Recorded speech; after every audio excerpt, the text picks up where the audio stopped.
नमस्कार, स्वागत है आप सभी का ओम टुडे न्यूज चैनल में। मैं विनीता आपके साथ। आइए देखते हैं आज की खास और बड़ी खबरें।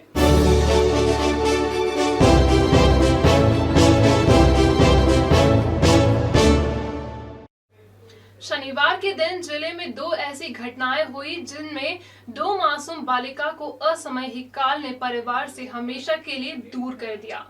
5 साल की एक बालिका खेलते हुए बोरवेल के गड्ढे में जा गिरी।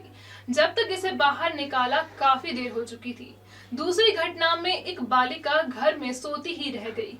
नींद की हालत में कब उसे जहरीला जानवर काट गया, परिवार को भी पता नहीं चला। भैरवगढ़ थाना क्षेत्र के जोगी खेड़ी गांव में रहने वाले पदम सिंह की 5 साल की बेटी राधा घर के सामने खेल रही थी। दोपहर 3 बजे खेलते खेलते वह घर के पास ही बने बोरिंग के गड्ढे में जा गिरी। साथ खेल रहे बच्चों ने शोर मचाया। शोर सुनकर गांव के लोग इकट्ठा हो गए। रस्सियों के फंदे की मदद से आधे घंटे की मशक्कत के बाद बच्ची को बाहर निकाला गया। इस बीच शहर तक भी घटना की खबर पहुंच गई। Home guard district commandant disaster relief वाली अपनी टीम के साथ जोगी खेड़ी पहुंचे। बालिका को तत्काल ही शहर के एक निजी अस्पताल में लाया गया। यहां पहुंचने से पहले ही उसकी मौत हो चुकी थी। बोरिंग किसका था, कौन इस लापरवाही के लिए जिम्मेदार है, इन सारे सवाल पर एसडीएम गोविंद दुबे ने मीडिया से बात की। कौन सा गांव का मामला, क्या अपडेट है अभी तक? देखिए, प्राथमिक रूप से जो जानकारी अभी सामने आई है, चूँकि अभी की ये बात है, गटिया तहसील के गांव जोगी खेड़ी में एक बच्ची जो है वो बोरवेल में गिरी है और उसको ग्रामीणों ने निकाला है और अभी संजीवनी हॉस्पिटल में उसको लेके आए हैं। तो डॉक्टरों ने परीक्षण के बाद जो है उसको भी नहीं बचा पाए हैं, तो उसको भी पीएम के लिए हमने भेजा है। सर, रेस्क्यू टीम भी लेट पहुंची थी, उनके कारण भी कहीं ना कहीं लेट लगती भी हुई है। देखिए, जैसे ही हमारी जानकारी में आया तो वहाँ पे तुरंत हमारे होमगार्ड की टीम और डिस्ट्रिक्ट कमांडेंट वहाँ मौके पे पहुँच गए थे, लेकिन चूँकि प्राइमा फेसी लोगों को ऐसा दिखा तो लोगों ने अपने प्रयास करके ही जो है बच्ची को निकाल लिया था। सर, बच्ची की क्या स्थिति, क्या डेट हो गई बच्ची की? बच्ची डॉक्टरों ने जो एग्जामिन किया है संजीवनी ने, उनके द्वारा ऐसा बताया गया कि बच्ची को वो नहीं बचा पाए। सर, बोरवेल किसका था, शासकीय है नहीं? ये अभी थोड़ा सा जांच का विषय है, ये जांच करने के बाद जानकारी लगेगी। ये लगभग 5 वर्ष की उम्र अभी जो है सूत्रों में कैसे गिरी थी सर? ये सब चीजें थोड़ा सा जांच के बाद पता चले। कितने समय पहले गिरी थी, मतलब जो बच्ची जिस तरह से गाँव वालों ने ये करीब 3 बजे के करीब की घटना बता रही है।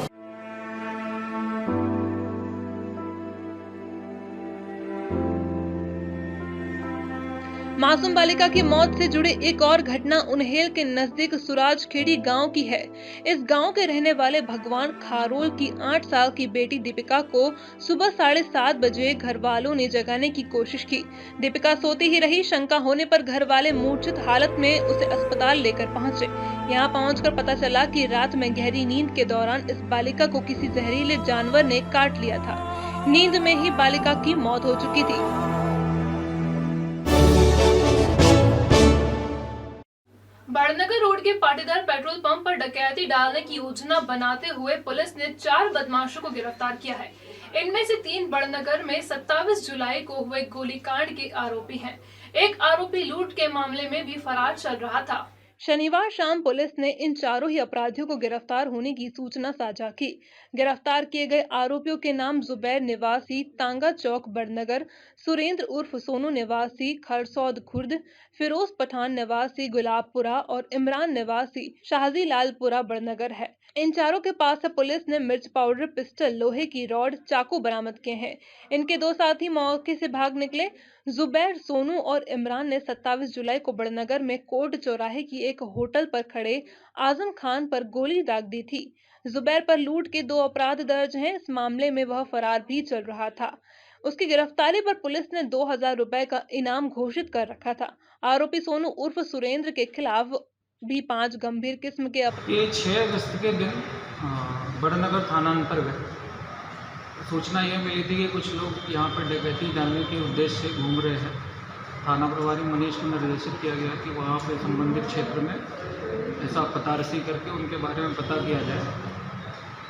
वहाँ पता लगाया गया तो 6 लोग टोटल थे, जिनमें से एक मुख्य आरोपी है जिसका बड़नगर थाने में प्रीवियस रिकॉर्ड है। उनके द्वारा पाटीदार पेट्रोल पंप की लूट और डकैती की योजना बनाई जा रही थी। उस पर से 3 टीमें बनाकर अलग अलग 3 आरोपियों को गिरफ्तार किया गया। अन्य 3 आरोपी अभी फरार हैं। उन सबके विरुद्ध डकैती की धाराओं में कायमी की जाकर उन्हें कोर्ट में प्रस्तुत किया गया। भाजपा के वरिष्ठ नेता और पूर्व मंत्री बाबूलाल जैन का शुक्रवार रात निधन हो गया। श्री जैन 88 साल के थे। शनिवार शाम दशहरा मैदान स्थित निवास से स्वर्गीय जैन की अंतिम शव यात्रा निकाली, जिसमें प्रदेश के कई गणमान्य जन शामिल हुए।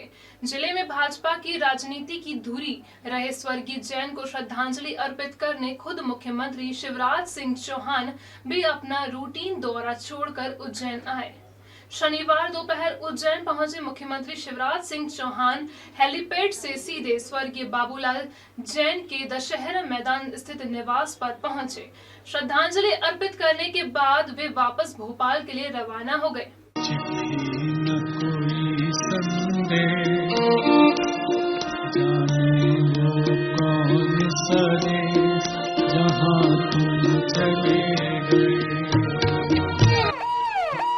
स्वर्गीय बाबूलाल जैन का जन्म 17 नवंबर 1974 में हुआ था। पहली बार उन्होंने 1972 में पूर्व सीएम प्रकाश चंद्र सेठी के खिलाफ चुनाव लड़ा था। 1977 में उज्जैन उत्तर से पहला चुनाव जीते थे। 1980 में श्री जैन ने उज्जैन दक्षिण से चुनाव लड़ा और 1985 में देवास से भी विधानसभा चुनाव में हाथ आजमाया। 1980 से 1998 तक वो 2 बार वे महिदपुर से विधायक चुने गए। 1977 से 1980 तक राज्य के शिक्षा मंत्री और 1990 से 1992 तक राज्य के वाणिज्यिक कर मंत्री भी रहे। साल 2005 में भाजपा ने स्वर्गीय जैन को प्रदेश कोषाध्यक्ष पद की जिम्मेदारी सौंपी। साल 2007 में बाबूलाल जी जैन को सामान्य निर्धन कल्याण आयोग का अध्यक्ष बनाया गया। इसके बाद साल 2011 से 2017 वे राज्य योजना आयोग के उपाध्यक्ष रहे। 19 महीने मीसा बंदी के तहत जेल में रहने वाले श्री जैन 1992 के सिंहस्थ में जिले के प्रभारी मंत्री भी रह चुके थे। जीने का तरीका है अभी और सिखाना था, ऐसे तो न जाना था कहाँ तुम चले गए।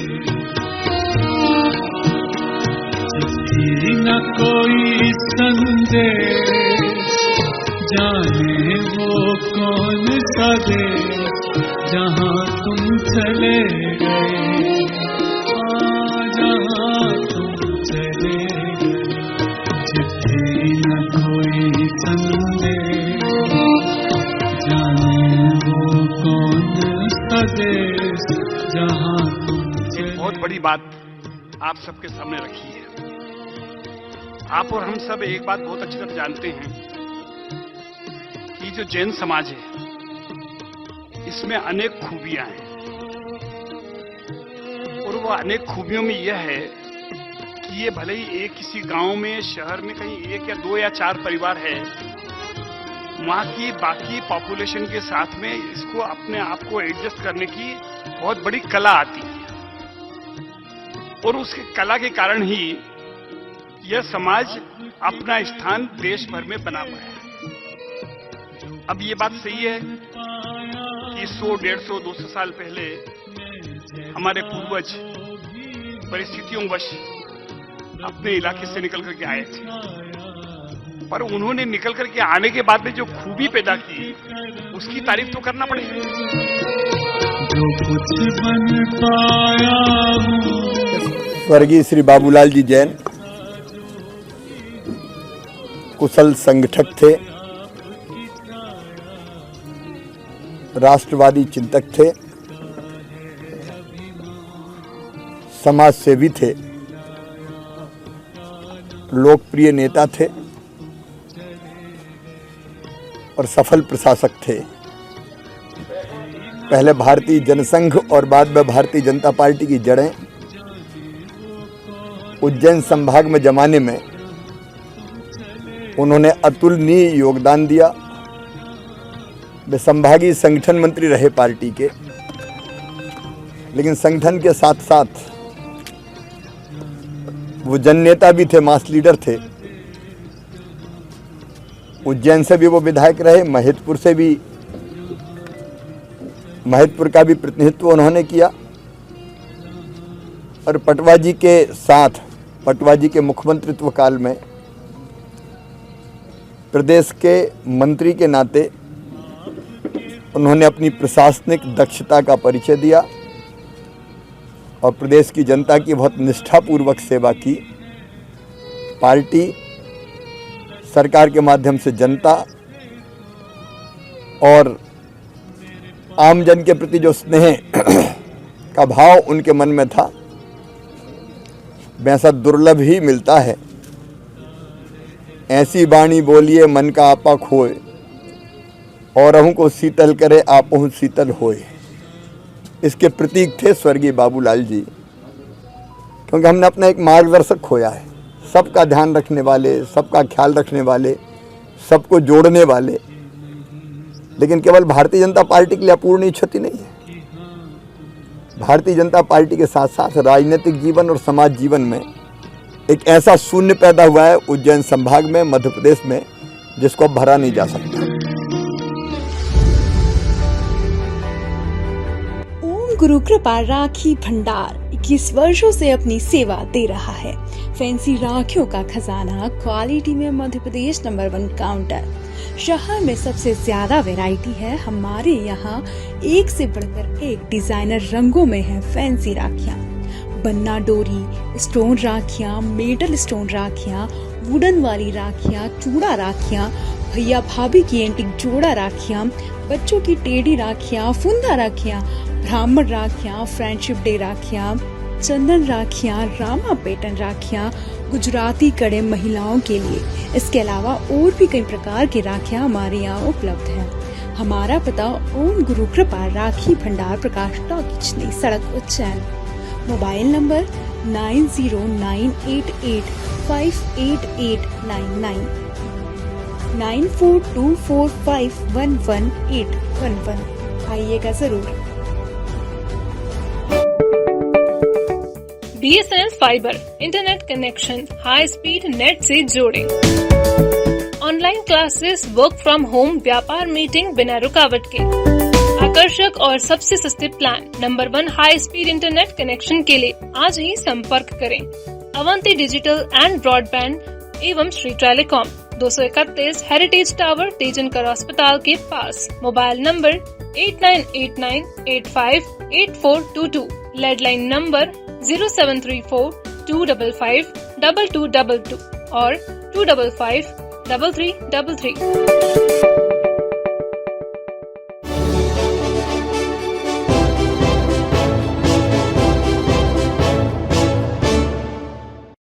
बेगम बाग के पास पिछले महीने खाली कराए गए शाकिब बाग की जमीन पर भगवान शिव की एक विशाल प्रतिमा लगाई जाएगी। यहाँ गार्डन के साथ एक पेडेस्ट्रल और कियोस्क भी बनेगा। इस जमीन के विकास पर 6 करोड़ 8 लाख रुपए खर्च होंगे। कलेक्टर आशीष सिंह की अध्यक्षता में आयोजित हुई एक बैठक में शाकिब बाग की मुक्ति कराई गई। जमीन पर विकास कार्य का लेआउट व साइट प्लान फाइनल किया गया। शाकिब बाग के मकानों को हटाने के बाद प्रशासन को यहां 4660 वर्ग फीट जमीन मिली है।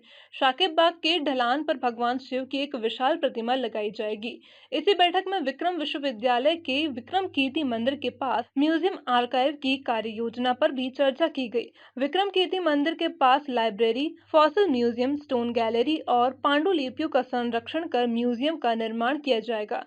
इस कार्य के लिए स्मार्ट सिटी कंपनी ने 11 करोड़ 28 लाख रुपए की कार्य योजना तैयार की है। बैठक में योजना को आरंभिक सहमति मिल गई है। कलेक्टर आशीष सिंह ने इस बैठक में महाकाल विकास योजना से जुड़े अन्य कार्यों की भी समीक्षा की। इसके अलावा उन्होंने जमीन अधिग्रहण के काम में तेजी लाने के भी निर्देश दिए हैं। गंभीर से शहर में आ रही पाइपलाइन के फिर से लीकेज हो जाने के कारण पुराने शहर के एक बड़े हिस्से में शनिवार सुबह पानी सप्लाई नहीं हो सका। संभावना जताई जा रही है कि शनिवार शाम तक लीकेज को ठीक कर लिया जाएगा। इसके बावजूद टंकियां पूरी क्षमता से नहीं भर पाने के कारण रविवार का सप्लाई भी प्रभावित हुआ। रामघाट पर छोटे पुल के पास शुक्रवार रात करीब 8 बजे जिस जगह लीकेज हो गया था, इसी जगह पर पिछले सप्ताह भी लीकेज हो चुका है। इसी वजह से 7 दिन तक शहर में पानी का सप्लाई प्रभावित हुआ था। शनिवार को भी वृंदावनपुरा, गढ़कालिका, भैरवगढ़ मार्ग, झरण कॉलोनी, महावीर नगर, जानकी नगर, रस्सी गली, गुमानदेव, हरिनगर, ग्यारसी नगर, अवंतिका कॉलोनी आदि क्षेत्रों में डायरेक्ट सप्लाई से पानी नहीं पहुंच सका है। लीकेज हुई लाइन गंभीर बांध से सीधे शहर में आती है और पुराने शहर के लगभग सभी पानी की टंकियों को 750 मिलीमीटर की इस लाइन से भरा जाता है। रविवार को शहर में जनरल सप्लाई होना है। लाइन से इसके लिए पानी की टंकियों को भरने का काम चल रहा था। पिछले सप्ताह लाइन का लीकेज ठीक करने के बाद लंबे वक्त तक गड्ढा खुला पड़ा। शुक्रवार सुबह ही बेकहो लोडर के जरिए गड्ढा भरने का काम किया गया था।